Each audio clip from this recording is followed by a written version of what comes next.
I do need to kind of learn. Okay. Good morning. Happy Valentine's Day. It is good to have you all with us today as we celebrate and load the love on housing and conservation.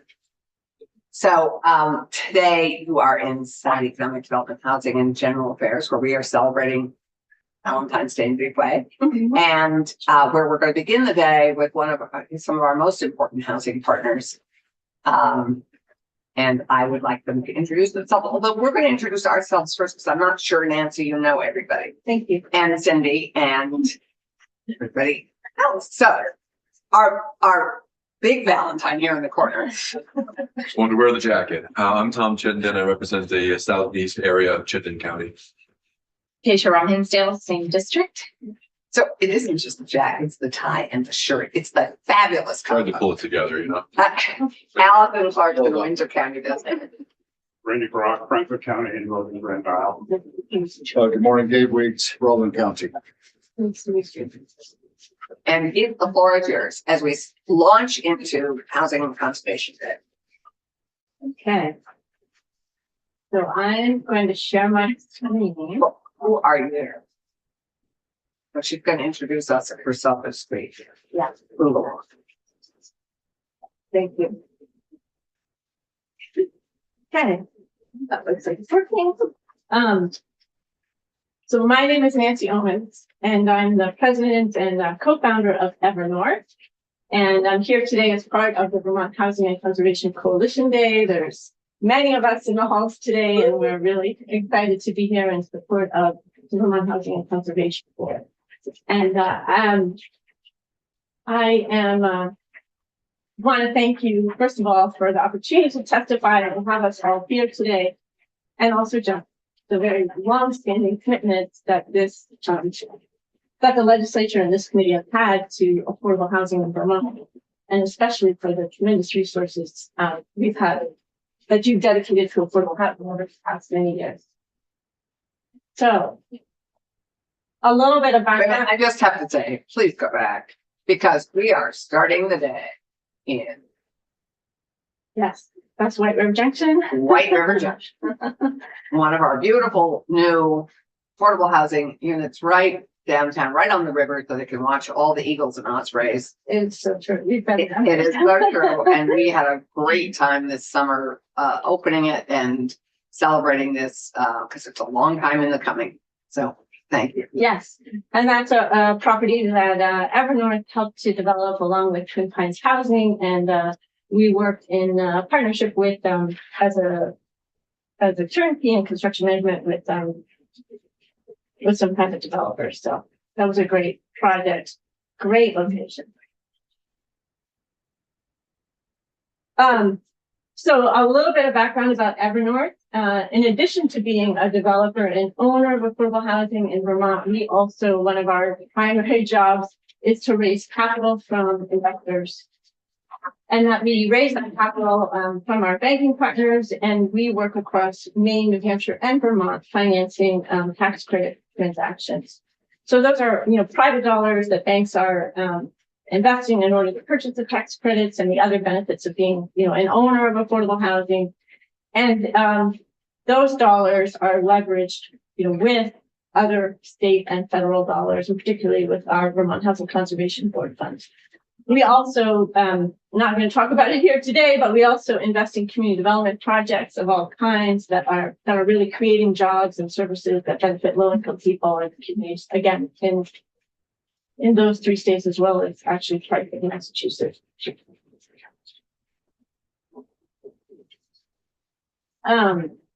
So Nancy, before you leave that slide,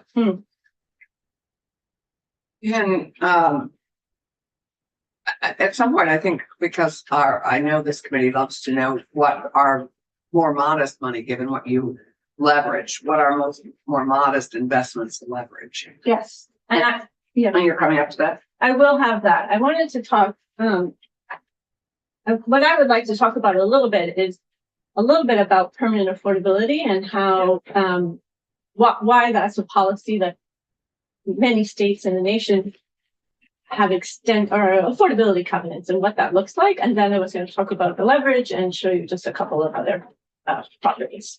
So I will get to that. Thank you.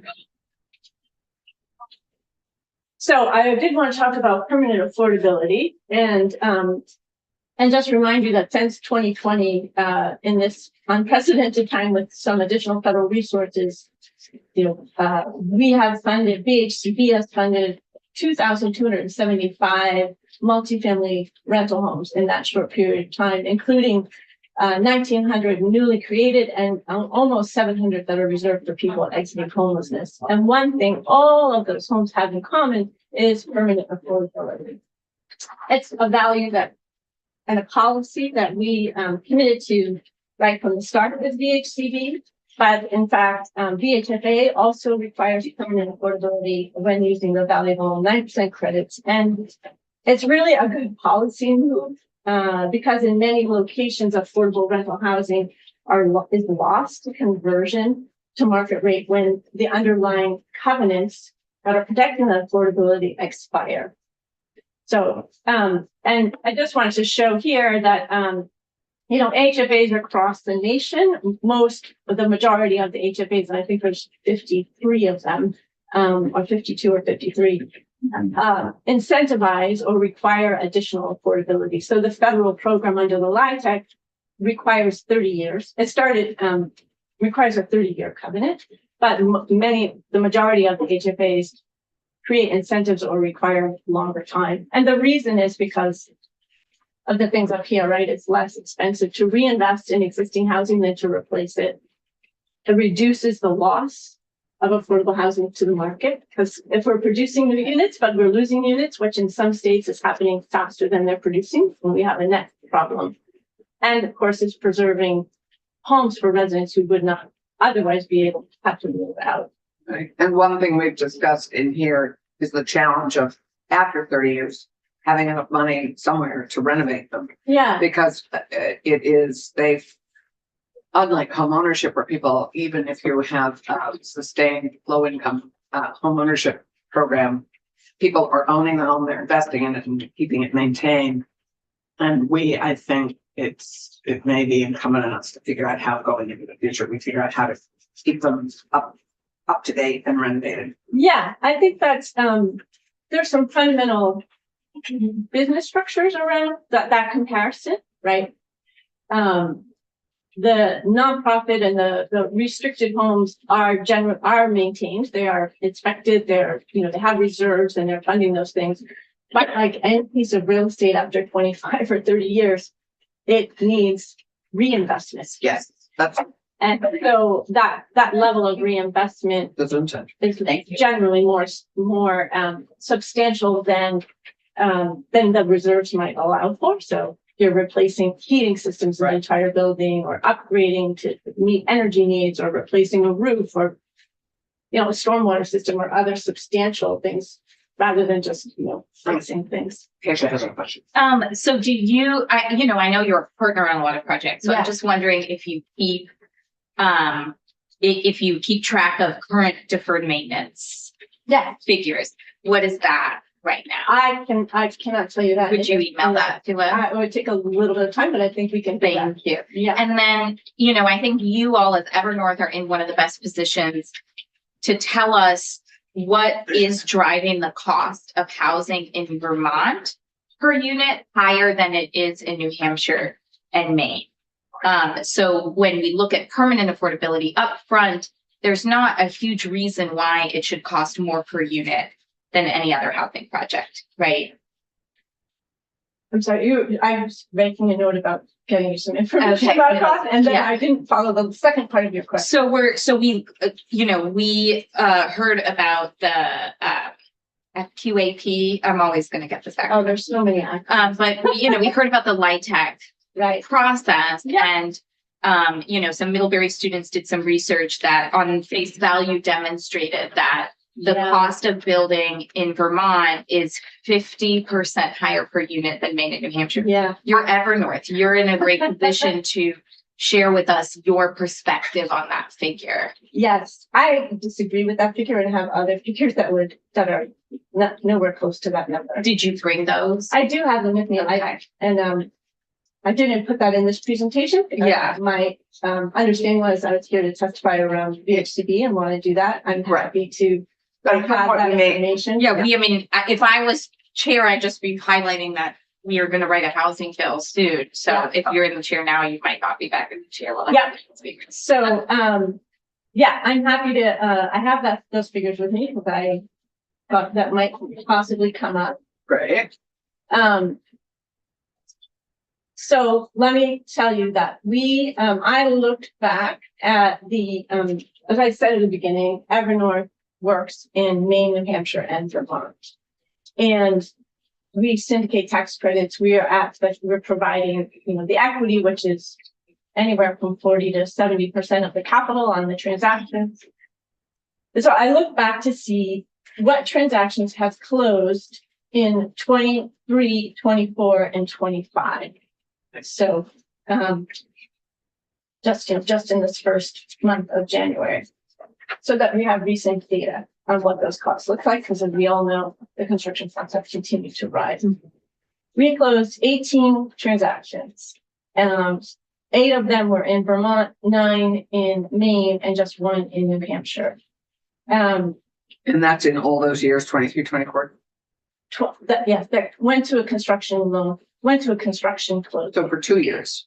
2 years. And these are all LIHTC projects. These are all LIHTC projects. Okay. 18 projects. Yeah. At the construction loan closing, you have the total development cost, right? Every dollar that is supposed to be committed and spent for that project. We have the construction contract in place, so we know the actual construction amount, not the amount that is assumed or proposed, right? When you're seeking funding. Again, you might be seeking funding in the fall and not closing until the summer. And in these months, that construction price has already. So, the average, the difference between the cost, New Hampshire and Maine, the total cost per unit was about 424, I think between the two of them was $430,000. And the average cost per unit in Vermont at that same time was $524,000. So they were literally $100,000 project, not 50% more. Okay, so what do you think? That's still a lot. It's, Right. yeah. Still 20%. Yeah. One of the, there's a lot of things, and I think you all have been talking about a lot of them. It's hard to quantify. Some of it is labor and just the lack of, New Hampshire and Maine have access to a much bigger labor pool and many more contractors as being close to, more populated areas of Boston, Massachusetts, and that area. So they are getting more competition and better pricing. We do have, in some places, especially as compared to parts of New Hampshire, more regulatory barriers that drive costs up. I think that, and you were talking about some of those things, I know. And then the QAP, the Qualified Allocation Plan, which is the policy governing the release of the tax credits in Maine and New Hampshire, has cost caps. Yeah. So those cost caps are influencing developers to, do that. I will say that there are one of the things that is hard to quantify is that what happens is some of the development costs are not included in the total development cost. So the cost caps cause like a recalculating that. Fudging numbers, maybe. I think it's above board. It's not fudging numbers, but the things like where the owner might take title to the property and remediate it before they transfer it to the tax credit partnership. So So that that wouldn't show up in the cost per Right. unit actually. Yeah. So they're doing major investments before the clock starts ticking or the, that kind of calculator starts ticking. that happens on some projects where there's an opportunity to do that, where costs that would drive the project over the cost cap can be taken off the book, right? And Mhm. outside of the TDC of the tax credit project. Mhm. Do you see a shorter timeline for your projects in Maine and New Hampshire? Not under construction period. I don't know if I can't comment at this point with that, and I'm not sure if we have that information on the timeline from, conception to construction loan closing. But the construction loan period is essentially the same. Percent, yeah. Right, but that would make sense if they're not going through the same regulatory hurdles beforehand, right? Right. So I don't know if that pre-development period is substantially different. Okay. I don't know. Would that be reflected though in the cost of the unit itself, since those costs would have to be recovered? Yeah, the time frame, certainly there's some cost and there's certainly risk to the time delays. There's what we know, in the worst case scenario, like the property down at Putney where we were appealed and held up for 3 or 4 years. The cost 3 years ago compared to today is substantially different and had a major impact. But, yeah, it's hard to tease out all these details. I think without a doubt, the time frame, and the delay, real estate development, you're really working on 3 tracks. And you have to control how much money you spend and how much risk that you take, right? And those 3 tracks are, the financing track, like you don't want to be too far along. You've got your permitting track, and then you've got your design and construction. And you're trying to balance all of those 3 processes against each other and against how much risk you're going to take. And so when the regulatory process is slow, it can slow down those other decisions. So maybe you don't want to spend, your money on your architect and engineer until you have your financing in place, or until you have your permit in place. And so if those things are slowing you down, that's how it goes. So you just, as a developer, you're taking on a tremendous amount of risk Right, before you get to that construction Right. closing. right. I mean, developers are spending north of $500,000, $500,000 to $800,000 before Right, everything's in place. yeah. So they have to pace themselves. And that's where those regulatory Yeah. pieces come into play. And you slow down because you don't have certainty that you can move forward.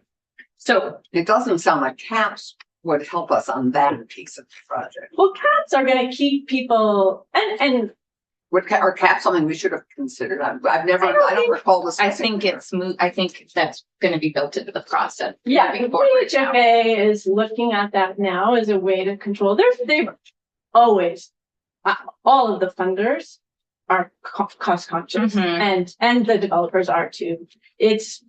We understand the value of the Yeah. resource, and we do our best. There's a lot of stuff coming at the development community that is outside of our control. Right, We're controlling the cost to the extent that we can, but we're working within a framework and a system that right. is If I challenging. may, and I said this to Kathy on the phone earlier, we need you all to help us be champions about how to bring the cost down. Yes. So if we're in the way, we can't be islands of one trying to talk about how we're losing our balance between housing and conservation, because the more expensive and the less dense a project is, the more that pushes people to commute longer distances and to live in substandard housing.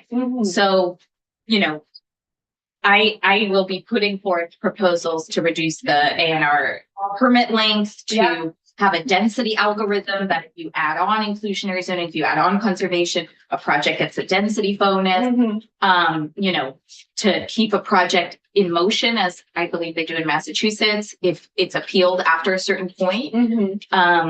So, I need to know if you all support those, and I need help, because this is extremely serious. Yeah. You all know this better than I do. You've been doing this like longer than I've, been around doing this, but the cost of a unit is $800,000 in the state. And we need our affordable housing partners to help bring that down and be part of reducing the average cost. I don't think the average cost is $800,000, so I wouldn't use that number, but, That's what we're hearing in Chittenden County. What we actually need is a useful method for Yeah. calculating costs, because one of the things, just in terms of, what has been done before the acquisition, et cetera, there are other variables that I don't think we're counting. right. Well, And I think the That other, purchase. sorry, the other piece to recognize is that some of the costs are carried by other interests, right? Mhm. Like historic preservation tax credits, right? Or cleanup of environmental things that are covered by the brownfield program. So there is other non-housing capital that's coming in. And I think in fairness, that could also be part of like comparing what's happening where, right? Where are housing dollars going and where are other dollars coming in? That would be something worth understanding. I think, I applaud and am interested in and support many of the regulatory ideas that have been circulating, and I'm trying to keep up because there's a lot of them. Yeah. Certainly smoothing out the permit process. We have seen, for example, that the investment and the policy work that's been done over the last 10 or 20 years around downtowns has been a huge time saver and support for affordable housing. So we have not been, many of the affordable housing projects are located in designated downtowns and village centers, and they are not, and have not been, required to get an Act 250 permit. Right. That's saving dollars, it's saving a huge amount of time, and it's reducing the level of permitting this. So that's the kind of thing that's clearly smoothed the way. The priority housing project, that was also happening in downtowns also helped to create more affordable housing by encouraging market rate developers to partner with the affordable and create affordable housing. The stays on permits, one of the things we've seen has that your permits, while you're being appealed or some other delay is happening, your permits can expire, Right. and then you have to resubmit. And so like getting that cleared up and clarified that no, the permits don't expire while under appeal, because again, it just exposes the risk again. So there's, I think, Kathy's been providing some support. I think the VHCC has been responding. Do you have language from Kathy? Yeah, we're working on that with soil remediation, but not the. Okay. Right. Yeah. So we'll do more to help you. Thank you. We'll do more to Yeah. But the language about permits not expiring also would be. All of it. Yeah. All of it, and it's like, all of it and more. So thank you. Let's. okay. And I will get you the data and numbers I just had. I'll submit. Would that be helpful to submit to the test? Oh, yeah, that would be great. So that you have Yeah. it in writing. Right. And so I will do that. And I'm sorry, I didn't. And I got it think with me, but the figure I cited is the cost to build a new single family home. Yeah. Right now is In something like Chittenden. $800,000. I don't even know if it's just Chittenden County. New single family home in Yeah. Chittenden County. Yeah. Wow. But anyway, I've heard it's 600,000 for a new Multi-family. unit in Vermont. Yeah, I Yeah. think that's close. to Okay. it. So Well, then, we've heard a range of figures, or 5 between, way too much.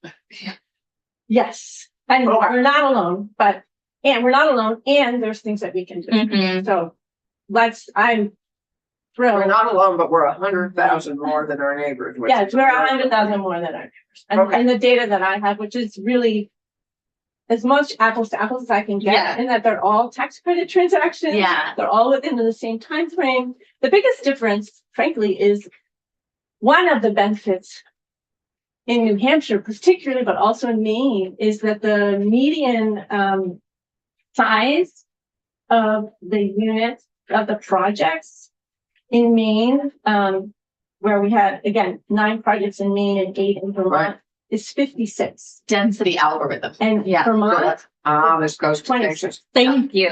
So Thank you. that's the other. Yeah. So it's So- 56 in New Hampshire, and what's the other? That was Maine. 56 in Maine was the median size of the developments that I cited.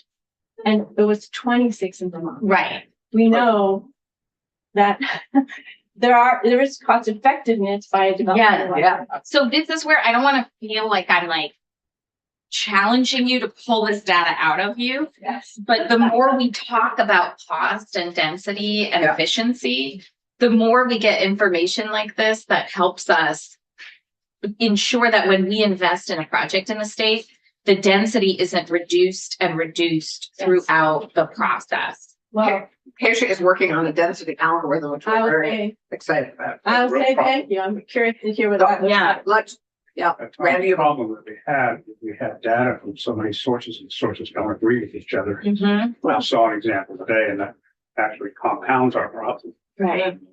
Nancy, back to you. Okay. Well, one thing that we do have, and not tons of data, but some really decent data is that comparative data between Maine and Vermont. So Yeah. I think,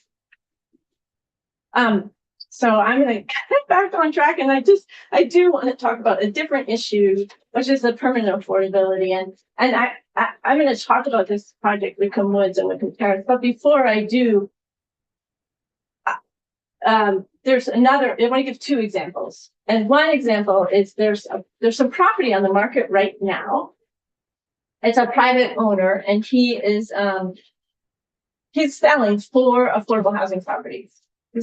That's Whitcomb Woods. No, I'm sorry. We can go back to this one. It's not confusing. It's 2 examples. I'm going to talk about one that's not, I don't have a slide for. Yeah. This property is on the market. The person is, reached the age where they don't want to run these properties anymore. They are all currently operating as affordable housing. Some Section 8 in some cases, others they were financed with Section 8. Some of them were financed with tax credits, the 4% credit. Yeah. They're older, but they all have expiring affordability covenants. So they're on the market. All 4 units. All 4 buildings. It's 114 units. So they're on the market. Anybody can buy them. And with expiring affordability covenants, they can be converted to market rate. Do we have the potential to put any right of first refusal on section? There's no There's nothing. possibility of doing it. There's nothing to do about them right now. So they're on the market, and depending who buys them and what they want to do with them, they will either, be retained as affordable housing, or they will convert to market now or at some point when the owner decides to do that. So that they used federal subsidy when they were originally created, but we're going to have to, if we buy them or some other nonprofit buys them, they're going to have to use federal subsidy again to purchase them And renovate. them. That's right. Hired, to put it nicely. So is that is the mark, 30 years is where the Yeah. affordability. Yeah. Right. Yeah. And so and I would just say there is very strong demand for this kind of housing stock.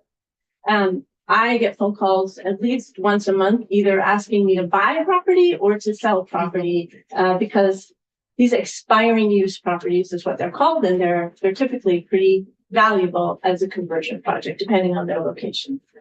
So then I want to show you what else can happen, which is Wickham Woods. This is a senior housing project in Essex. It's a project that originally Cathedral Square and Evernorth were involved in. And it's a good example of that permanent affordability, where Wickham Woods was constructed in 1980 by a private owner. And then after 20 some years went up for sale. So senior housing. And let me just give you the numbers, because this is the part I think is interesting. Was it built as senior housing or did it become? No, it was built as senior housing and operated and had a Section 8 contract, but it was not, again, it was not permanently affordable. It had an expiring covenant. So it was acquired in 2003 for $3.35 million, and it was renovated and preserved as affordable housing. So put those subsidy covenants on, it's not going to convert again. So that was at a cost in 2003. The building was 23 years old at $72,000 a unit.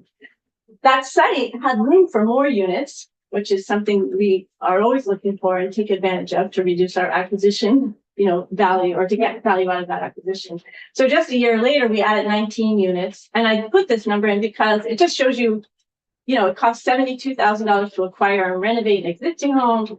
At that time, it cost about $140,000 a unit to build new, just in that same time frame, right? 2003 and 4.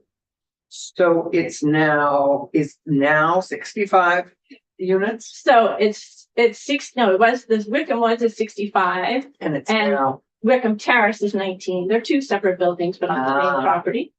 So 22 years later, Wickham Woods, now 22 years after that original acquisition by the nonprofits, it needs further investment. Yeah. It's back to those addressing the aging infrastructure and systems. And we're in the process of financing that at $173,000 per unit. So when, on to the right, the per unit capital investment to preserve those 65 homes is $245,000 per unit. So if instead Wickham Woods, great property, a great location in a strong market area, where we had to buy that and it wasn't already subsidized or protected by a covenant, that acquisition price would be high. We might lose those units. Those residents wouldn't have a place to live. So that investment in permanent affordability creates the opportunity to sustain that over a long time, even with, the need for dollars to, reinvest and support those substantial improvements. and it's a mixed income of Section 8 and for more workforce income. The Wickham Woods is like 100% Section 8, and Wickham Terrace has a mix. As a mix. Yeah. And as seniors, as people retire and become seniors and live on social security, Section 8 has sort of a different profile than it may have. It just is because I know there's such prejudice in the state about people who live in Section 8 housing, which there is, whether we we all know it exists. But I would just love, sort of a slight confirmation that when it's senior housing, Section 8 looks a little different, I think, for people. Well, it's age restricted, right? So, and there's a couple of, and Cindy's So you have to here, be, and what we'll is this, be 55 or older? 62 and older. 60. And 75% of that community is below 30% of median income. Yeah. That's an extremely low. Yeah, no, Oh, very all low. right. And And we have a probably lot of support. most in women. place. Yeah. Nice. So so I just wanted to show that investment is a good investment over time, and that other Yeah. housing agencies and across the country have continued to move towards longer term affordability covenants for just this reason, not to have this issue arise where good properties that are serving low income people get pulled out of the system. Got it. And are you at any point, and this isn't going to happen this year, but at some point, are we looking at lengthening the permanent affordability time period? Right. That's set federally. Under the LIHTC program, particularly, it's set at 30 years. So did, One of the things that is working and a lot of the agencies across the country are doing is kind of controlling the sale to the extent they can in the conversion of units at the end, even with the covenants. But it's a challenge. it's Yeah. we continue to lose units naturally. So, As we need more of them. Mhm. so if this was, if this is in your portfolio, I'm not sure who owns and operates this right now, if it's independent. But if this is in your portfolio and you're looking 40 years out, what's the smartest use of money? Would you say that the legislature help us with an endowment, how do we, like our pension system or whatever the case may be, take care of our existing portfolio using the financial tools available to us? That was the question, yeah. Yeah, That's well, I and think that the goes question back is, to how your- do we reinvest and when we have such desperate need for housing? Yeah. How can we justify putting money aside for renovation 30 years from now when we need all that money Right. leverage at the moment? Yeah, I think I we think that's need right. this, we do need, and we've talked about this in the past, a long-term plan, right? Where we have consistently our funding groups like VHCB to use as this leverage with the 4% credit. And I know Laura's been in and talked about how we have those two kinds of credit, the 9% and the 4%, and the 4% is expansive at this point, whereas the 9% is limited. And we've been able to leverage that. And that is the way most states reinvest in existing housing, is preserving existing housing using the bond credit, the 4% credit, to do that work.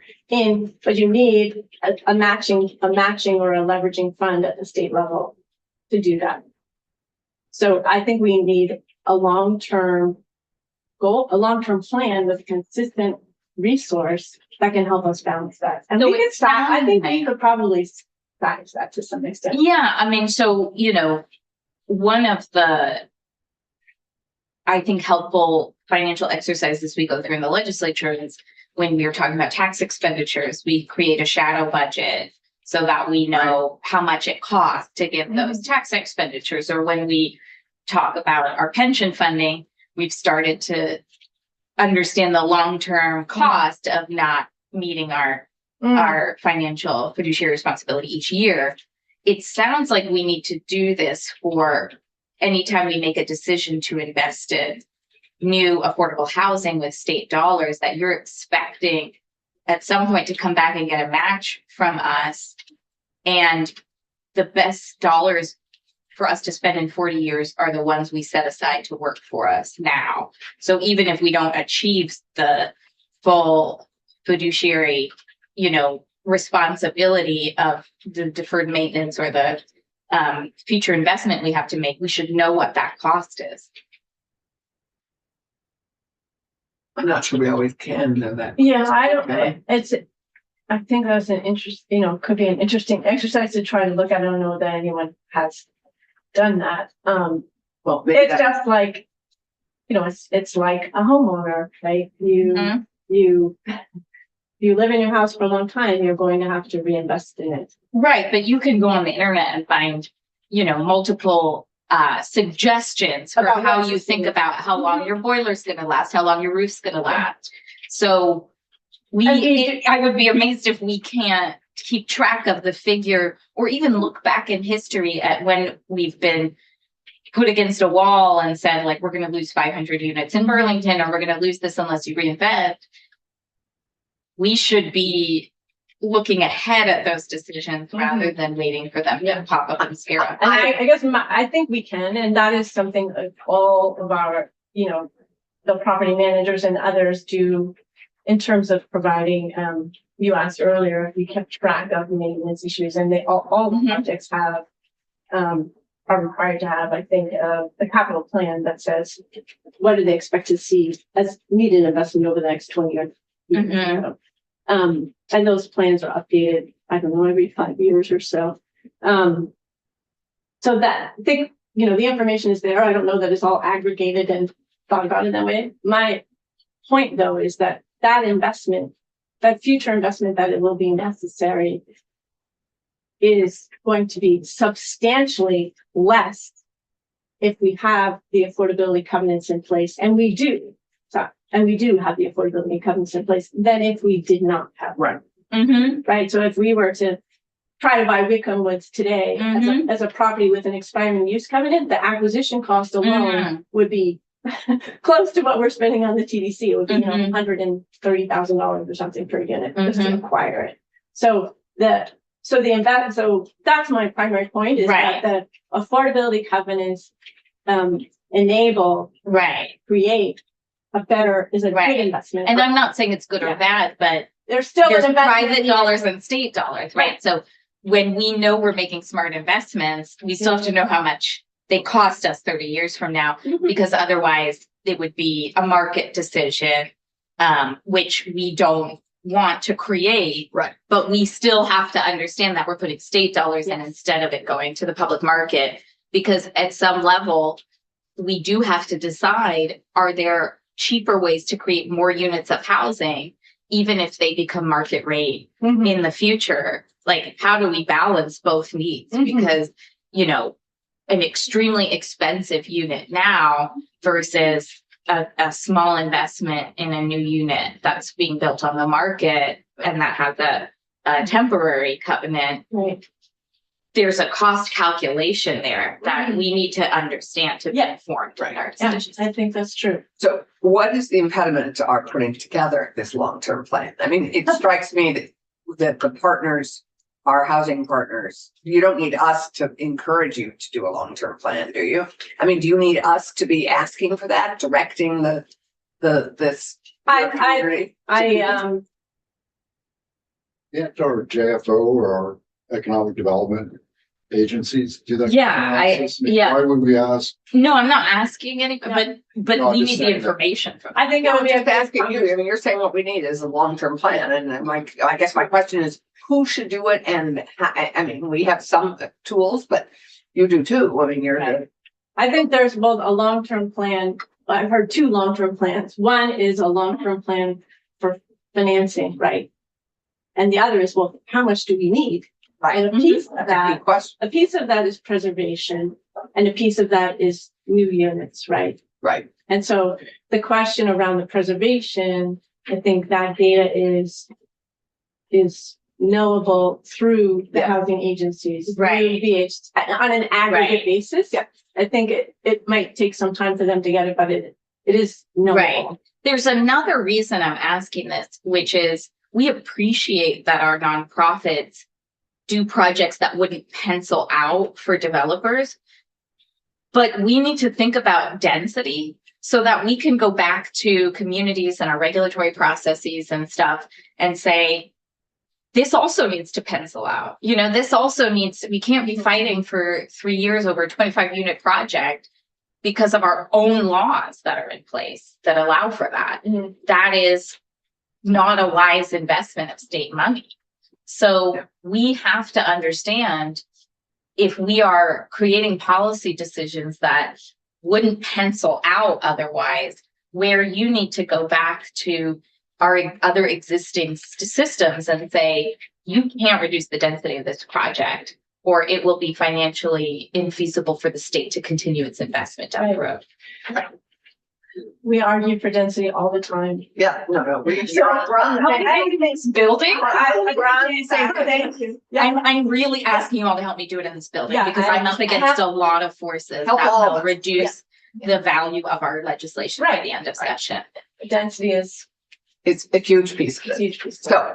I'm cognizant of I our know, time. and I I'm also very- know we have Cindy that we Yeah. want to get from. So I'm I sorry. am going to ask you to continue. Okay, I'll be very brief. This was the question, Allison, you asked earlier, which was, and this is just an illustrative, it's example of a recent project, just showing that private equity that Evernorth is responsible for bringing to the table on the work that we do, not of course all transactions in Vermont or New Hampshire, Maine, but a good many, represents $330,000, and that VHCB, that state level investment of the housing trust fund dollars, is close to $100,000. So just again, that's a critical piece. Every piece in the capital stack, and I know you've seen and talked a lot about the capital stack and all the different elements. Every single piece matters, and so we just want to bring that to bear. We have, with our partners across Vermont, we have 322 apartments in 9 different neighborhoods currently under construction. It's $121 million in construction contracts. Those are jobs. That's activity for the contractors and the businesses and locations nearby that benefit from that. We have another 13 projects totaling 349 apartments that are in pre-development, some of which have commitments from VHCB, but others are still awaiting those awards. So one project that just to highlight is Maplewood Commons in Rutland is going to start construction this spring. That's something we're working on with Cornerstone Housing, the newly merged organization. We've done a lot of work there. We were the co-developer of Hickory Street, which is right Yeah. adjacent, which was a transformation of our old public housing. So this is a continued really investment in that neighborhood. Cornerstone isn't the new name of Neighbor Yeah, Works and, yeah. okay. Cornerstone Housing Partners is the new name of the newly merged organization, Rutland, Housing Trust of Rutland County and NeighborWorks of Western Vermont, and soon to be Shires Housing will join that. Great activity they're doing down there. Well, And then Sykes Mountain Avenue, we're back in the White River Junction, Hartford area. We have a property there with Twin Pines, and we're seeking financing now to be part of a larger development. It's got 242 units in total, of which 48 will be affordable housing. It's in the state designated growth center, and will be terrific new housing in a really high needs area where there's a lot of jobs and a lot of opportunities for people. and a Johnson. And a Johnson. So I will stop there and just say what we came to say, which is that we respectfully request that the legislature fund VHCB at its full statutory share, roughly $36.9 million in fiscal year 26. And that we continue the conversation we've been having here today with your commitment to grow the resources to build and preserve more housing. So thank you very much. Right, and this, the governor certainly said those words in his budgetary address to fully fund, Yes, but we will reiterate it in our housing bill. So Yes. And, you know, and we have a proposal to raise a little more. It's modest, but Gus says every penny counts. So It does, I'm it taking him literally. so we're here on behalf of, you know, the statutory share issue, and we would greatly need, and if we want more one-time funding to support that pipeline and take away one of those risks in that line of risks. I said, you know, do we have money to do the project? Do we get a permit? And what is that, what is that investment construction? So thank you very much. And Cindy, Thank you. We have two more. Thank you, Nancy, and thank you for your work. We obviously would be doing so much lots of this without you, maybe almost none of it. So thank you. And we have two additional big words. Cindy, we welcome you, and then RJ, we see you, and we will have you join us in a moment. Thanks. Good morning. And should I try to abbreviate, just given your much smart respect your time? That would be great, although we can go a few minutes over. So Okay. So good morning. I'm Cindy Reed. I'm with Cathedral Square. I'm the real estate developer. great. Thank you. I've been there for 12 years and really appreciate this opportunity. I know you have a lot on your plate. We're here to celebrate HCC Day. And I just want to say first, we're very excited that we moved new residents into Kelly's Field 2 in Heinsberg, which is a new 24 small unit housing community in Heinsberg in the village center. That's big for Heinsberg right now. Heinsberg. Should be bigger. People moving in this week, they're very excited. 5 of them are coming from homelessness. So we couldn't be more thrilled getting people out of the cold into warm, affordable, permanently affordable housing. And so how many is it in Heinsberg? 24. 20, that's And great. it's right next to Kelly's Field 1, which was 24 units. So it's a total campus of 48. So we can spread services around the whole. That's terrific. We partnered with Evernorth on that wonderful project. Thank you, Evernorth, yet again. Yes. So during my 12 years with Cathedral Square, I've witnessed the need for affordable housing grow exponentially, and also the transformative nature of safe, secure housing with services embedded for lower income adults. That's who we're primarily serving. And it's imperative that we continue to invest, as you all know, in hearing. And I wanted to talk about 2 projects I'm working on in Franklin County. One in the city of St. Albans. One is Reed Commons, which is a 33 unit under construction on Lower Newton Street. It's in a neighborhood that was called the Fonda Lot in St. Albans. It's sort of well-known brownfield that the city worked diligently over 16 years to clean up and make it development ready. So on that site, the new railroad dispatch center is in the back, which is an amazing facility. And then Reed Commons is right in the front, 33 apartments under construction. We will be opening in August of this year. And then there's a private developer building 87 units right next to that, which is mixed income, which is market rate general occupancy housing.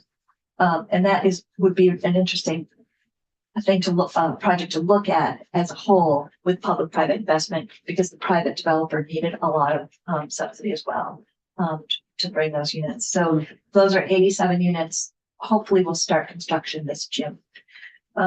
So there's a new city street with a big wide sidewalk that's going to connect to the Mississippi Valley Rail Trail. The location is ideal for housing. It's pedestrian friendly, near goods and services, and on a pretty major bus line. So we're thrilled to be Perfect. working on that project. If we're going to have a mix of 1 and 2 bedroom apartments, our SASH program, support and services at home, will be on site. It is independent living, but we have these services at each of our communities for older adults, helps people age in place safely. And we'll have a mix of incomes. We have 8 rental assistant vouchers for very low income residents. And we're going to be serving 6 people coming from homelessness. And then the rest of the residents will be coming from other living situations like homeownership.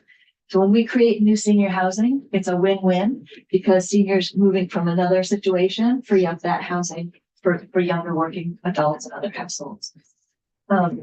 We already have 181 people on our income units. So we know we'll lease up fast and furious and have a long wait list from there. Is Breed Common any relation to you? Yes.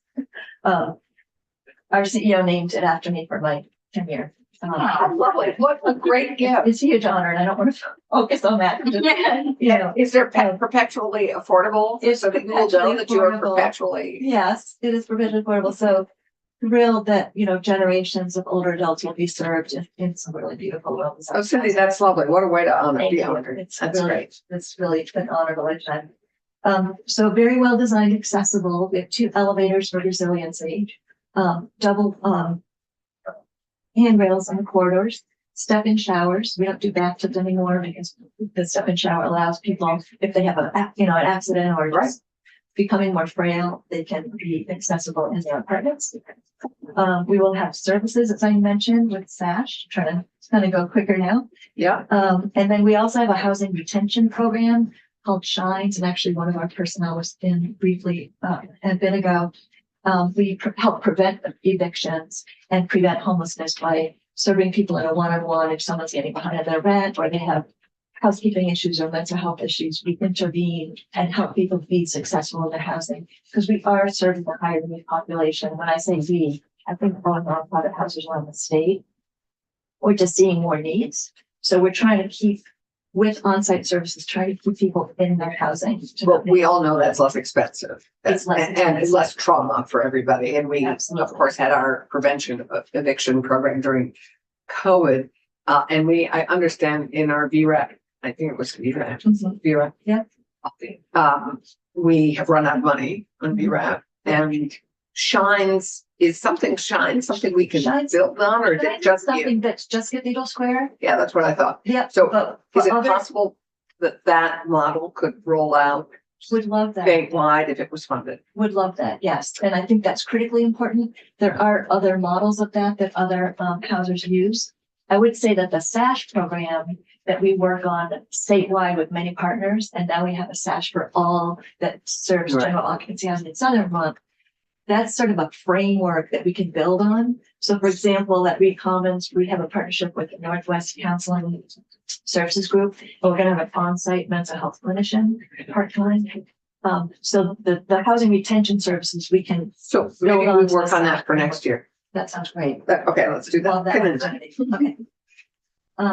And I'm sure that would, resoundingly be excited about around the state. Okay. So let's see. Sadly, we need to keep moving. I Yeah, okay, apologize. let's see. Oh, I just want to say lastly, so the accessibility to services, this is a highly energy efficient building, which supports state energy goals. It's actually a geothermal system. It's our first geothermal system for heating and cooling, making it a fossil fuel free building. And so our cost is high. It's 560,000 a unit. 1.2 million, over 1.2 million of that is from the federal investment tax credit for geothermal. So while it's a bigger cost, we have a bigger leverage. our next project, we're too nervous about that federal tax credit because of Yeah. what's going on with the federal government. We can't count on it. It's too big of a risk. That's the Highgate. Yeah, Highgate, we can't. Can I validate 600,000 for 1 and 2 bedroom units? Well, the 560, this, I just want to call that out because we're talking about cost. These are 1 and 2 bedroom. 1 and 2 bedrooms. And there's a chunk of that 560 that's coming from, you know, the federal resources. So it's a little bit artificially high, not artificially, but yes. Thank you. And I think we can go through kind of why, but.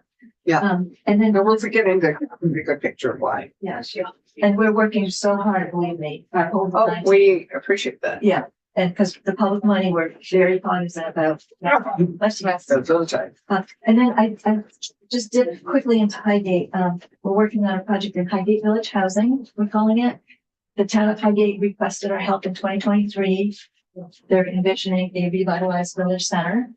They've done tremendous work on modernizing their bylaws to incent housing development, completing environmental reviews, and begun corrective action plans, because it's a brownfield similar to what St. Albans was. Right. So we're always sort of cleaning up sites.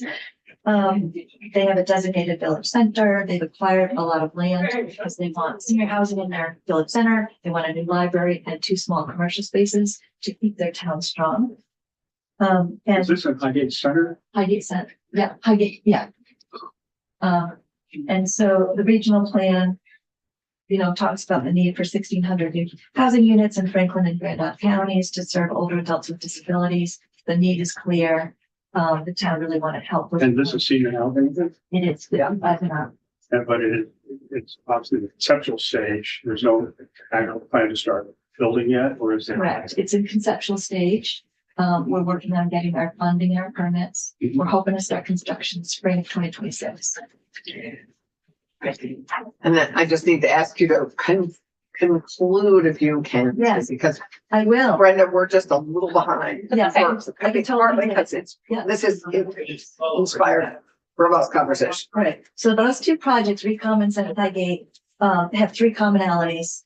At least VHCB was an early and essential funding partner. Yeah. Both projects will be permanently affordable, serving low-income residents into the future and protecting public investment. And third, both projects are exempt from Act 250, saving time and money, but regulatory relief in the itself is not enough. We need the capital. And we appreciate your support. We are asking you to fully fund the 36.9 million VHCB requests for the governor. And that's it. Kind of rushed through it, but. But we have it here, which is great. And with all testimony, it's on our website for Yes. everybody who's. So thank you. And, Cindy, thank you for your yeah, work. this is life-saving. Affordable housing with services is life-saving work for now and into the future. So thank you. Yeah. Thank you so much. I love all of this. I will just say, I wish VHCB could have come today and asked for regulatory reform as well. You know, I mean, just asking for the money, I feel like isn't, of course, you know, but this is what I mean by, I mean, I've said to folks, you have to be louder about making smart investments and telling us what is costing so much that is not creating units or adding value to people's lives. So I just like, please help me, you know, every dollar counts and you know that, but as we fight for these dollars, we have to fight for their efficient and meaningful use. So I really wish, I'm just saying to VHCB folks for Housing and Conservation Day, we are losing good land. We are losing open space because of poorly designed projects pushed out of our central areas. We're hearing about them all the time, or projects where they say you can only move forward with 1 unit per acre. That's not good for the environment, Right. and it's not good for people. Right. And I wish VHCB would be louder about that. We will work on that. Both of these projects I cited today are dense, you know, they have. Yeah, density these are all downtown. requirements. Yeah. So we're using that to our advantage and definitely need more regulatory reform, but what has happened is really helpful. Great. Thank you very much. RJ, we apologize, but such is the nature of good conversation, and trying to problem solve this massive challenge. Not a problem. I will try to be brief, assuming there's still, I know we're at 10:01 right now and there's other folks. Yeah. Coming in. Brenda, I hope will be understanding of our going a little over time. Brenda, are you understanding? I've understood. It's Valentine's Day. She's Yeah, full I'm day. in. I appreciate the love, and I wish I had a jacket like that over there. I don't have that kind of color, but I really appreciate the time and thank you all for having me here. My name is RJ Thompson. I'm the executive director of Vermont Huts Association. I think you all have some printouts there, so I think we can spare the slides unless they're already up. I can't really see. But nevertheless, Vermont Huts is a 501c3 nonprofit organization. Our mission is to foster a deeper appreciation for our natural environment by providing enriching and immersive outdoor experiences for all. To do that, we are creating a year-round hut network for skiers, hikers, mountain bikers, birders, hunters, and anyone seeking solitude in the great outdoors. We currently have 15 huts in our network, and we'll have 3 more slated to break ground in 2025. They are located on federal, state, and private lands, and all provide immediate access to long distance or community recreational trails. We have huts as far south as Stratton and as far north as Bloomfield. We host over 20,000 guests annually, and they range in age from as young as 3 months old to 81 years old. We provide programming for underrepresented community members through some that VHCB has funded in the past, and these offer free stays in our huts, complete with a naturalist, meals, and transportation. At our core, we are creating new points of access to the outdoors for everyone. And today I'm just going to talk a little bit about our Keystone project, the Velomont. Velomont is a multi-use trail system that's optimized for mountain biking. And that just means it'll accommodate hikers and skiers, but it's built with an eye towards cyclists. It connects existing trail systems and communities across the state, and it utilizes existing infrastructure as much as possible. So for example, it is co-located with the Catamount Trail, which is the long distance ski trail that goes from Canada to Massachusetts, where conditions permit and alignment makes sense. When this project is finished, it will be about 485 miles from Canada to Massachusetts, and we'll have about 30 to 45 backcountry huts and downtown hostels along the way. And some of those hostels will also contain long-term housing units for folks in the area. And when it's complete, it will be the largest hut-supported trail system in the US. You can take a look at the map on slide 4. What's different between this project and the Long Trail and the Catamount Trail, we work with both of those organizations very closely, is that the Velomont is intentionally routed into rural towns and villages, allowing users to stay in the backcountry one night and traverse into a nearby town, visit a local farmer's market, grab some grub, and head back into the mountains as they continue their adventure. This also provides more Vermonters with immediate access to nature, bringing the trail to their front doors. Right. Looking at me. Oh, look at you. Happy I Valentine's. didn't know we did like embarrassing things like this.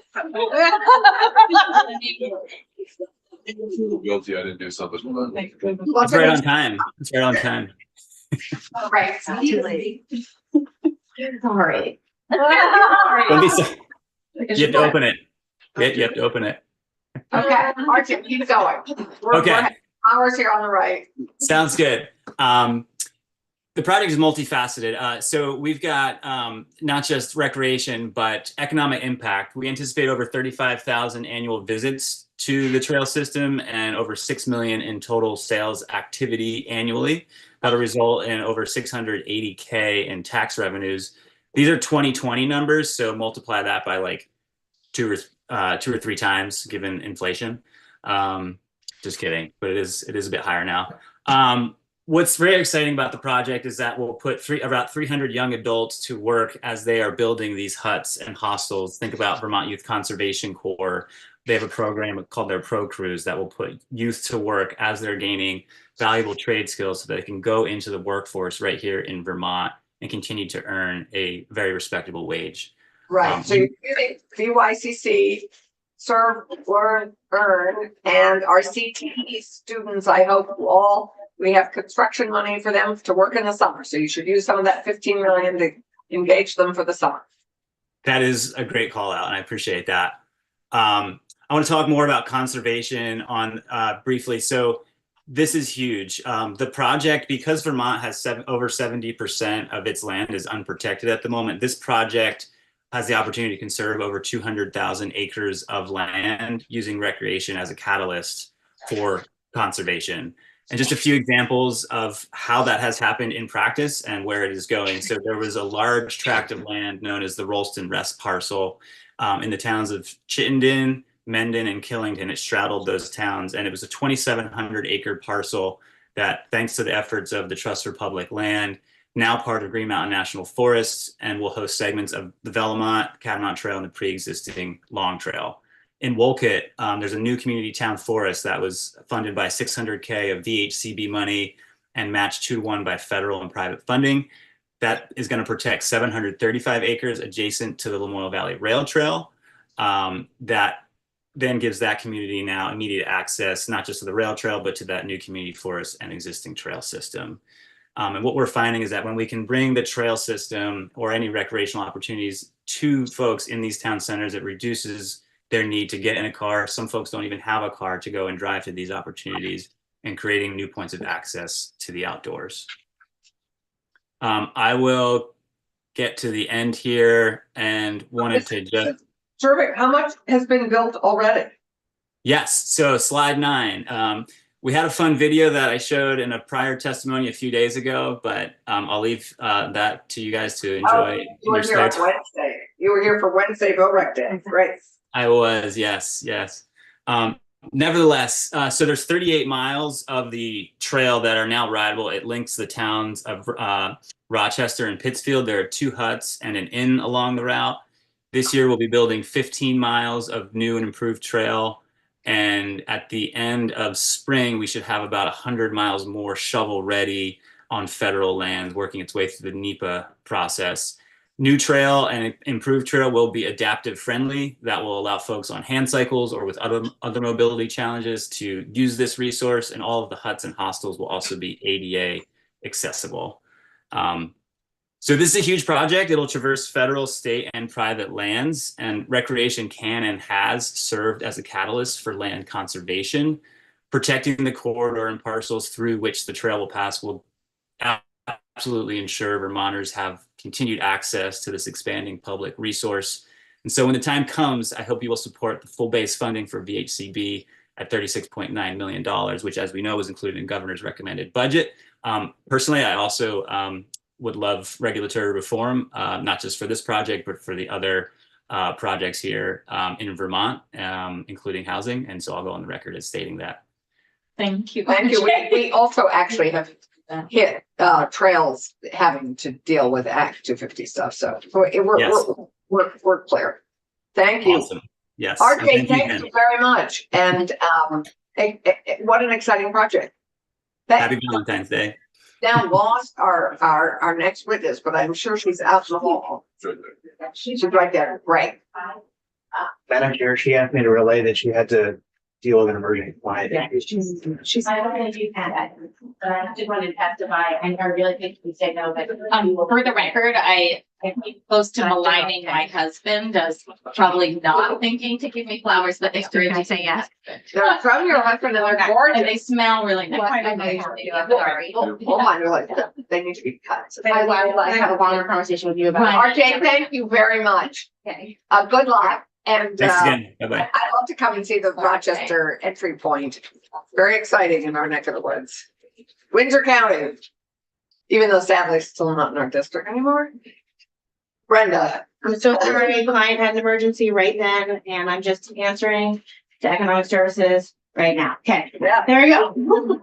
Okay, My dear, we are Apologize. appreciative of your work. thank you. Thank you so much. Um, So I just want to tee us up because I'm not sure you actually have met. okay. She wouldn't be doing her job if she didn't know. Well, She's doing it. you never No, but know. thank you.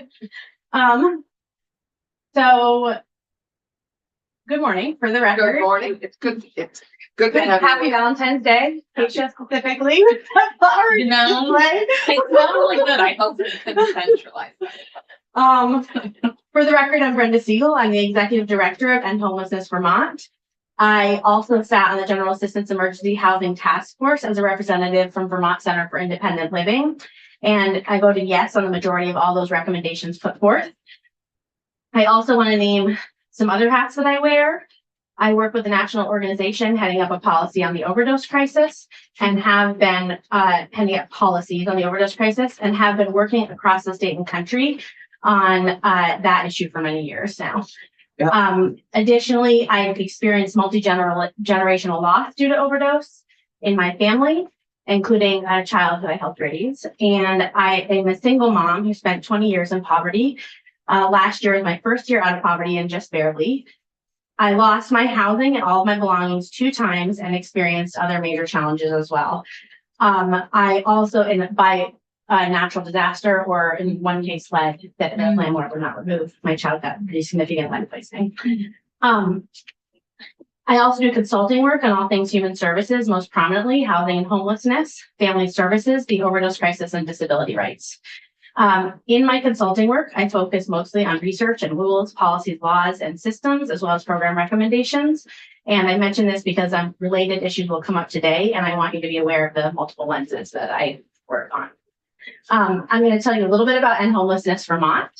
End Homelessness Vermont is a lived experience-led organization that works towards the goal of ending poverty and disability discrimination and homelessness in Vermont. We provide a data-driven safety net to the safety net, and that is trauma-informed and rooted in compassion, empathy, and housing first principles. We are effective in working closely with teams of providers, helping people remain sheltered when possible and having the support they need, as well as addressing systemic barriers to accessing and remaining sheltered and ultimately becoming housed and sustaining housing. We stay with them from when we first connect with them all the way into and past when they're housed, which most organizations it's one or the other with a very short transition time. Where was I in here? So we work closely with providers, economic services, Department for Children and Families, hotel owners, and most importantly, those experiencing homelessness. Our point of contact is generally at the moment of an emergency or in troubleshooting a complex case.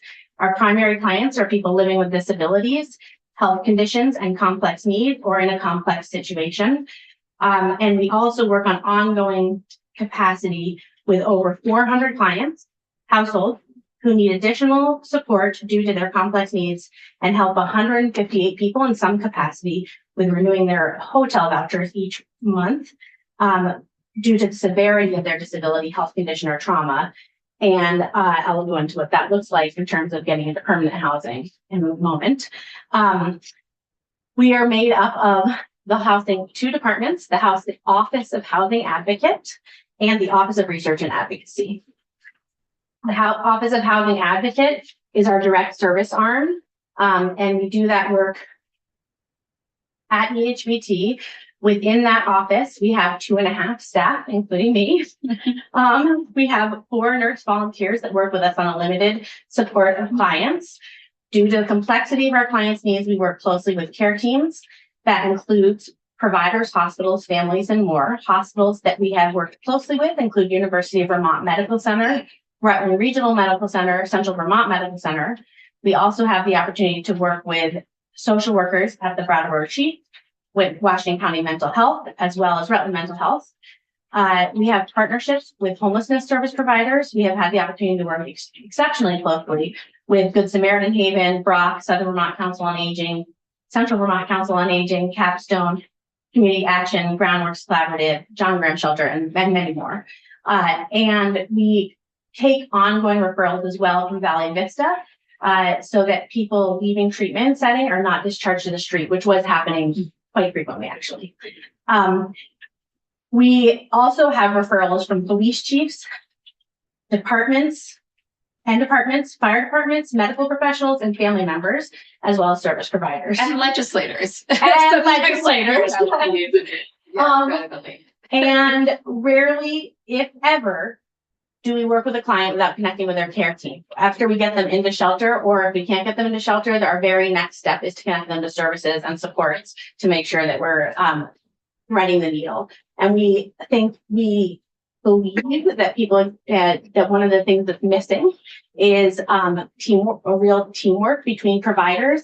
And providers are able to do that, but we're all operating in silos. It's very hard actually to connect that way. But it is our model. And so we really insist upon it. And we often say you can refer people to us, but you cannot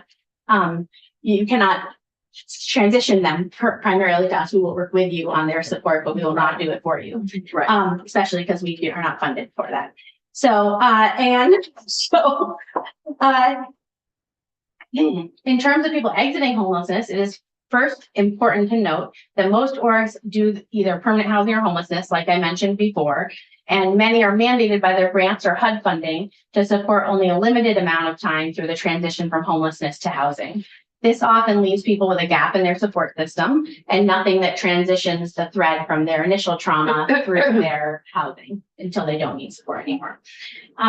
We work hard to provide that support and bridge that gap. Also to connect people to the services on the other side once they're housed. We have partnerships with landlords who are willing to retrofit apartments for accessibility and who will rent to people who have complex needs on the condition that we continue to offer support to the client, which we do. End Homelessness Vermont supports people, as I said, from the point of referral through experience of homelessness, and especially if they have complex needs or disabilities. Landlords can reach out to us at any time if there are any challenges, and we can support our clients through them. Often avoiding slipping back into homelessness, avoiding eviction, because we're able to work through whatever challenge is happening. We found that in almost all cases, it is due to some type of disability. And so we are able, some type of complex need. So we are able to then support them through that process. Sometimes that includes helping them to exit a abusive situation or return to treatment before they're evicted, or a variety of other ways that we can help them. Get them the support to get someone out of their house who won't leave, things like that. The experience of homelessness is extremely traumatic, and the transition out of homelessness can be a really challenging time for people. One myth that we hear over and over again is that people in the hotels are extremely isolated. The truth is that people in the hotels have built communities with each other, and they are very scared to leave those communities because these are the people who have not judged them, who have been supportive of them, all of those things. And so we have to make sure that we are threading that needle so that they do still feel supported and still have their community, still keep their connection to their community when they do that. Just briefly, because a report is going to come out in the next week or two on the Office of Advocacy and Research, we are in the middle of a 3-phase data gathering project. We finished the second phase last February. It went from September of 2023 to February of 2024. The third phase will start in March. And we'll probably do a fourth and fifth phase depending on how the program transitions. We interviewed in the first phase 76 individuals in June of 2023 who were scheduled to be exited from the hotels in 5 counties. And in phase 2, we interviewed over 200 individuals across 9 towns in 5 counties from, like I said, September 2023 to February of 2024. We have no overlapping interviews in those 2, and we will not have any overlapping interviews in the third.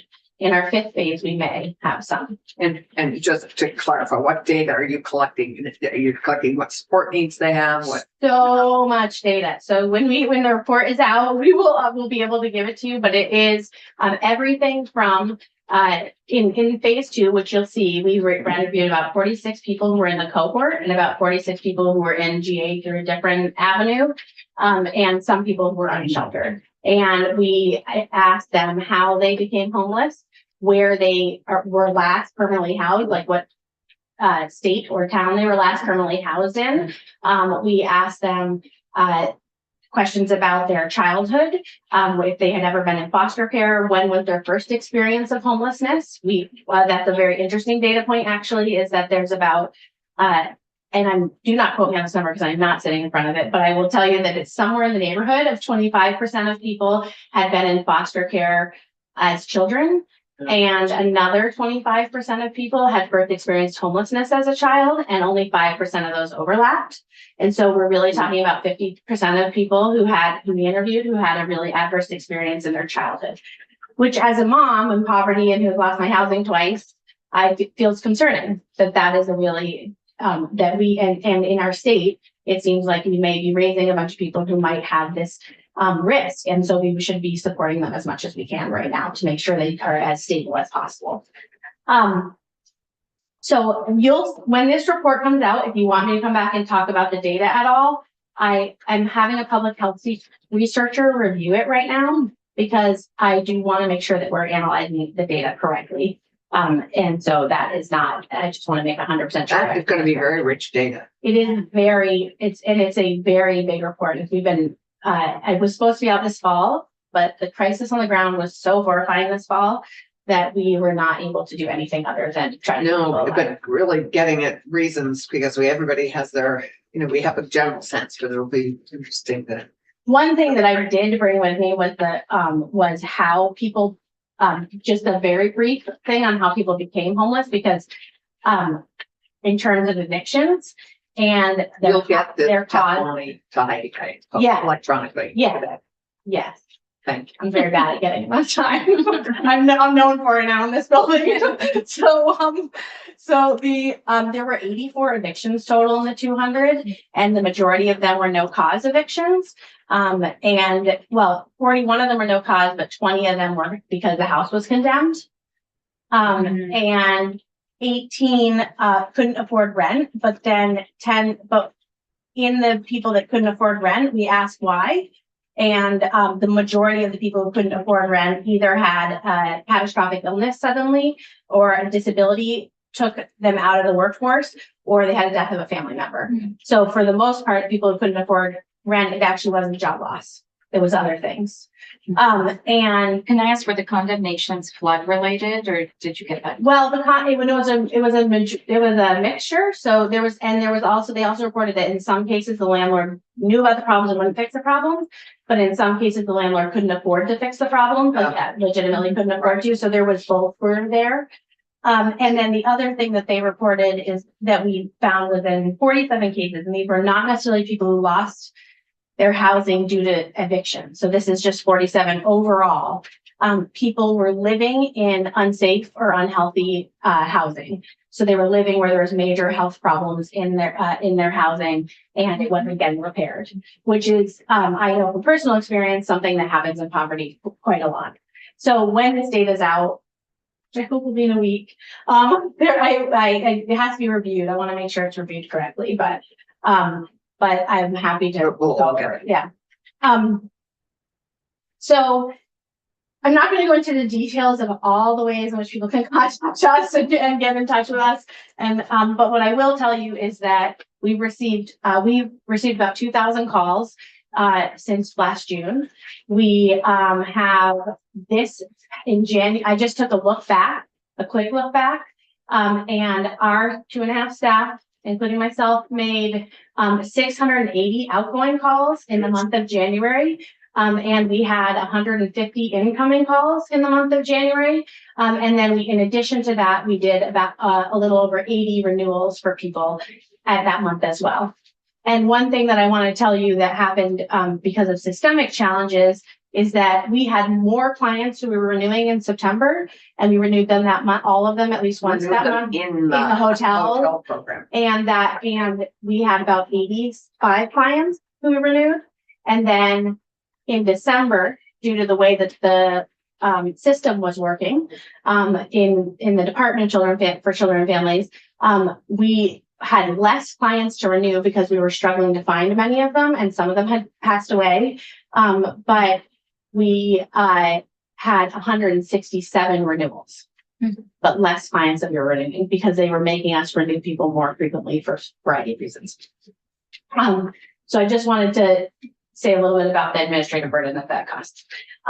Given that. So I guess actually not as skip all that.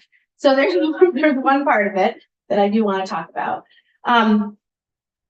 Last year, when I was here before your committee, I was talking a lot about how there isn't a lot of information given to clients, and we're trying to provide perpetual newsletters and information, and we do still. But I also said that non-congregate shelter and moving to permanent housing was a critical thing that we did. And I did that I told you that based on what I knew about our clients, based on data and research. But I sit before you now, still based on all those things.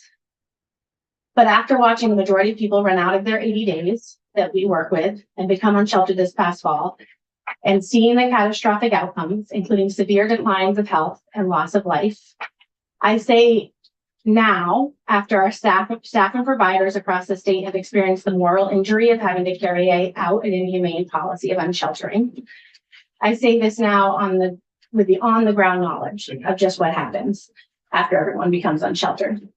A much different knowledge than I sat before you with last year. And what made it especially challenging is that I know that people can exit homelessness because we do that every month. Before September, we were getting about 10 of our very complex needs clients into housing per month. From September through December 1st, we got 1. We have just gotten our clients into a stable setting, and now we are starting to see the uptick in getting them into housing again. Unsheltering people is extremely expensive at the cost, and the cost burden falls on providers, municipalities, which are much less resourced and less able to shoulder the burden than the state is. It costs an average of $35,000 per year per person experiencing unsheltered homelessness, according to a study done in 2017. That's the national average. Adjusted for inflation, that number would be much higher, but that means that using that conservative estimate from 2017, the 1,425 households who are currently in the hotel program, which equals 2,280 people, would cost about $79.8 million per year to be unsheltered. And that is just using that conservative estimate of 35,000. So 79 million 0.8 million. to maintain unsheltered with, and some of those lives we're losing. So Yes. it's fewer lives that way. Yes. How, and compare that cost to what it costs to shelter them. So it's about $45 million to keep those same people sheltered in the hotel program. But if you use the, what I would say, not at all fiscally responsible model of the family shelter that we just saw go up, which was $3.2 million and only sheltered 17 households. Those that shelter those same 17 households in the hotel would have costed $2.9 million less. So 79 million to keep people unsheltered and 46 or 49 to shelter. 46. Right. So the cost of inaction. Yeah. The cost of And Our we- cost of inaction. We think that it's a lot more than that. We're just using a conservative estimate from 2017 since it's the data we have.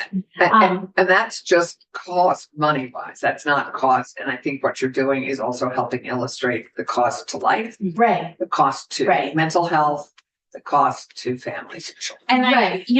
can I just interject to say, in another context, the governor is asking us to look at repeat offenders who end up on the street. Right. People without housing are desperate and potentially more likely to commit property crimes and be out on the street as those same folks if they're not housed and warm and safe. So if we are going to talk about people being out on the street, whether they are causing harm to themselves or to others, it's expensive, and those conversations need to become linked, because that's exactly what happens to our municipalities, our law enforcement, and our hospitals, regardless of where they have been previously housed. Right. And our own organization, which has a tiny budget with no wiggle room and not enough staff, as I've said 3 times now, spent $30,000 in a 3-month period, not on our staff, $30,000 on tents, sleeping bags, and trying to keep a couple of people sheltered who we were quite sure would die outside. And we made those calls. We also worked on a crisis team with Good Samaritan Haven, where we met twice a week during that time period, and with several other organizations around the state too. But Good Samaritan Haven helped pay for some people to be sheltered who had these complex needs, and they spent a significant amount of their funding. And now what I want to say is that all of that funding was didn't include, as you were just saying, staff time and money diverted away from working on service support and housing navigation for these clients. That money directly came out of what we could have been doing to work on housing support. Right. And so in that time, we saw 7 of our clients hospitalized for hypothermia. At least one of our clients targeted, pushed out of the wheelchair multiple times and had his phone smashed with an attacker saying, "This is so you can't call for help." At least one client brutally raped and hospitalized. We had one client on oxygen whose oxygen fell to 45 before he was finally sheltered again. He has heart, lung, and liver failure. One client who got an infection in his legs from sleeping rough due to not having access to his insulin and oxygen. That infection spread through his entire body and into his heart, and ultimately he had open heart surgery and lost all his teeth to get the infection out. And then on one terrible week, 7 of our clients died. Every client who died absolutely could have been housed. But during that time, we were afraid to answer the phone. We were afraid that we were just going to keep answering the phone to people who had died. And the thing is that this is all solvable. Homelessness is not an unsolvable problem. It is a housing problem. It is a problem of not using housing first and shelter and housing first with fidelity to the model. And we will get to that right now. So I first want to talk about the barriers. And I just want to say one thing about that experience. Our team, I don't even know how we got through that experience. We were holding in tears when we were talking to clients. We were taking breaks while one or the other of us cried all day. We were falling apart, and we spent every day, we couldn't take a single break. Someone would die and we had to keep going, and someone would die and we had to keep going. And this work should not be like you're at war. And this work was like we were at war. And it wasn't okay. It's still not okay. It's still not okay. So what are the barriers to exiting homelessness? One thing is wait lists. We have a client who's pregnant in Chittenden County. She's not pregnant anymore. Actually, she had her baby. But we were able to raise money to keep her sheltered during that break of time, so that she wouldn't be outside pregnant. She has been on a wait list at CVOEO since August. I think they just reached out to us about a week ago saying that they could maybe provide case management if she still needed it. And so we are working on that. In that interim time, we were able to get a denial for Section 8 overturned. I handled that appeal for her. We did other work for her, but that wait list is extreme and long. And whatever it's causing that problem, we need to fix it, because we do fill the gap, but we shouldn't fill all the gaps. And then accessible housing. So we have a lot of clients who have mobility issues or other challenges, and there's not enough accessible housing in our state. Complex needs, clients with mental health challenges. We have several clients with schizophrenia who do not trust anyone. So we have to build really strong relationships with them before we can get them into any kind of mental health support. And then they will need pretty significant support in housing. That doesn't mean they should be in a facility. I want to be really clear that if they prefer community-based housing, that's possible. We just have to fund it, and it's cheaper than facilities, frankly. Then there are very restrictive rules. So we had a very sad story of a client who was so afraid that he was going to be late on a deadline, but he had just had an amputation of his foot, and that was his second amputation. And he found housing, and he didn't want to screw up anything, and so he wasn't taking care of the health part of his need. And he died from sepsis in his hotel room. And so, but those rules are scary. We had another client who was rushing on December 1st because they were afraid they'd get a period of ineligibility to a hotel. The rest of the family is now housed, but it was a family with the wife had dementia, and the daughter, who was an adult daughter, had severe autism and also cancer. And they were rushing to get there, and the wife with dementia fell and ultimately died. on the way. So these things are really challenging. And then what I'm really impressed by in that story is that the husband and with his adult daughter, we had found housing for him, and he actually found housing he could get into sooner, and continued to move forward and do what he had to get housed, which I think probably felt impossible in that time. And then not meeting people where they're at. So not being willing to say, like, hear someone when they say, this isn't what I need is this. I think that is a huge barrier. And then not having enough housing, not a surprise to anyone. So not having enough housing, and then unsheltering, as we just talked about. So how do we resolve it? That's really the question. Because all of that is terrible, but we have to be able to fix it, or else we'll all just like we are now, we'll all just stew and panic.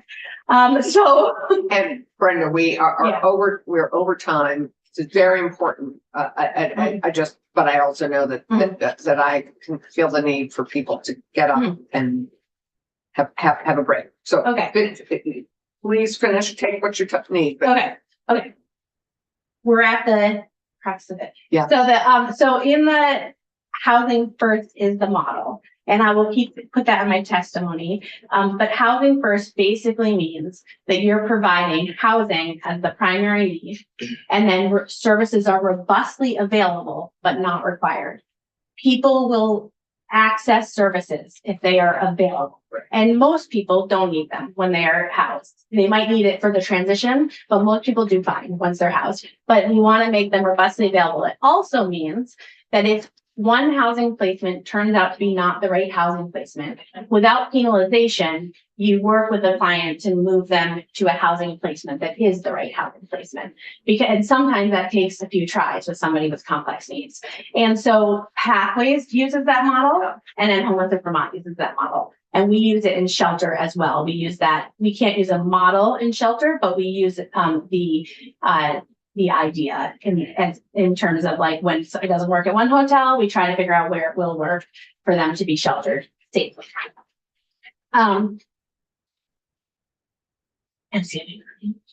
No, I think your big message for this committee is housing first. Housing first, but then there's actual supportive housing essential too. Supportive housing can work too, but it's not the most necessary part of it. And so we really want to, I think there's some actual, somehow the numbers went away on my testimony, so I apologize for that. But we want to. They will appear when you say. Yeah, they will. The solutions that can happen is, first of all, I just want to say that Homelessness Vermont fully supports the ask that HHAB made to this committee, and I won't repeat them, but we do support them, and we work very, very closely together. We also believe, after talking to our clients and interviewing 200 people, that tiny home villages would be an excellent model. I want to make a caveat, though, that we cannot and should not build port farms. And that is a risk, so it has to be done right. However, the model of tiny homes, which I'll send a cost estimate next week because I need to adjust it for inflation because the data we collected on this was a couple of years ago. We would like to suggest that there be 3 pilot projects that are set up that are set up in a way that can be mixed income. The overall initial cost would be around what we're spending on shelter now, but it's permanent housing. I'm not talking about pods. I am talking about tiny homes where there's kitchens and bathrooms in the homes, and people can live in a transition, as a transition or as permanent housing, depending on their need. That also means you don't have to have staff there 24 hours a day, so that we can use the Pathways and Homelessness Vermont models and other models of service supports. We have already begun working on what that might look like in Washington County, and we think there's possibilities around the state. There's an org that Senator Ron Hinsdale alerted us to, and we're going to talk to them next week. And they build accessible tiny homes. And the ongoing cost would be reduce the cost of what we're spending on shelter by almost 2/3. And so if we had parallel action where people remain sheltered, that would be useful. Also, we would like to create in our organization an alternative housing voucher. We have had too many occasions where in the last several years, where the only barrier to getting someone into permanent housing is a lack of rental subsidy. And for our complex needs clients, it's particularly hard to qualify for traditional vouchers. We need another model for people who don't fit that traditional one. And frankly, we're going to need another model in the state anyways, considering what's happening on the national level. Right now, we have two landlords, one in Rutland County, one in Washington County, who are both willing to work with our complex needs clients on single room occupancies and apartments. And the condition that we are working with them, which we will. And then we also want to recommend that GA emergency housing vouchers should be allowed to be ported to be used in an apartment. If the apartment meets VSHA standards or rent reasonableness and health and safety standards, that would mean that the housing for the people would be a third to a half of the cost of emergency shelter. And why would we not allow that? That seems like something that should happen. And then I'm going to send this to you next week. I have never in all of my time of advocacy made an ask myself, but we would like to ask for the Office of Housing Advocate to receive funding to do our work. We could have 15 people across the state doing this work, and we have 2.5. And we know that we can get people out of their crisis of homelessness, and we'd like to be able to do that. How much would that? Yeah. I'm going to send it next week because Okay. this is new for me, this part. So.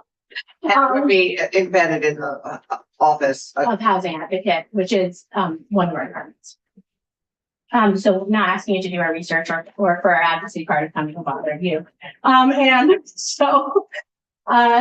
then we do feel like though also for fidelity to our model, it's important that we have an arm that operates outside of whether or not we're within the HOP funding or DCF funding, because part of what we do is advocate for clients who are struggling through the systems. And it's hard to do that if your funding is reliant.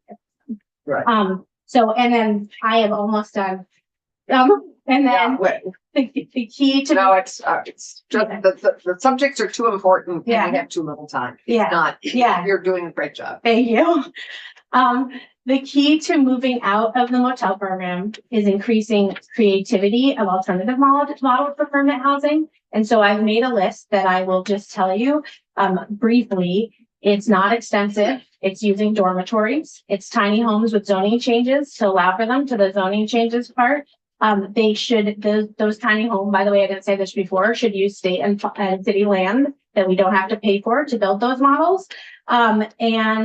ADU grants that are accessible to low-income families, so that aren't like you have to create a match, but someone who might be at risk of losing their home because of foreclosure, being able to build an ADU both gives them support to stay in their home. So it's prevention and it adds a low-income housing option for people. Single room occupancies, which we don't have enough of in this state, and actually people experiencing homelessness, some of them would really like that, not all, but some would. Single room occupancies, which is like a boarding house, but it's now called that. And Habitat for Humanity condos and multi-unit apartment buildings. The systemic changes of the alternative rental voucher, the increased support for disability supports, increased access for people with complex needs, and home share liaisons for people experiencing homelessness, because that home share program is a very good program. And then for regulation, I believe that you should address shelter regulations that prevent shelters from being built in communities, adjust regulatory hurdles for tiny homes, single room occupancies, dormitories.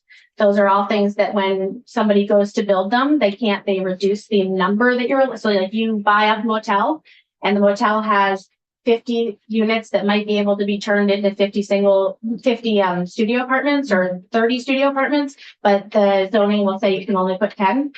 So that's one. Back to density. Yeah. And so allowing for that, adjusting, creating an Airbnb regulation that's similar to the one used in Burlington. I think that's a really good one. Short-term rentals. Right. And the bottom line is that homelessness is a solvable crisis. Like I said, we don't have to throw our hands up, which is my favorite thing to say. We can use both new and innovative as well as traditional models. We have to all get out of our own way, and I mean all of us, and ensure that we can move forward. We need all of it in order to move forward. We cannot continue to be fighting with each other to make this happen. We have an opportunity in this state to truly change the outcomes of those who are the most vulnerable. We have to take bold steps. In a year when usually our usually $8 billion budget is a $9 billion budget, this is a time to make an incredible and strong housing package that includes all of it. So often we are fighting each other for not enough funding among the providers, when in fact, the rising tide floats all boats. At End Homelessness Vermont, we are committed to and believe that we all do better when we all do better.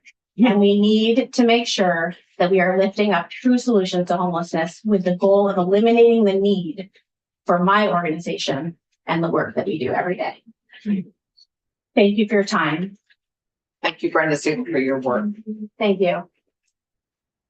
Thank We you. applaud you. Thank you. Thanks. Thank you all. And so the Housing First is our charge. With that, we're going to thank you and go off our live feed.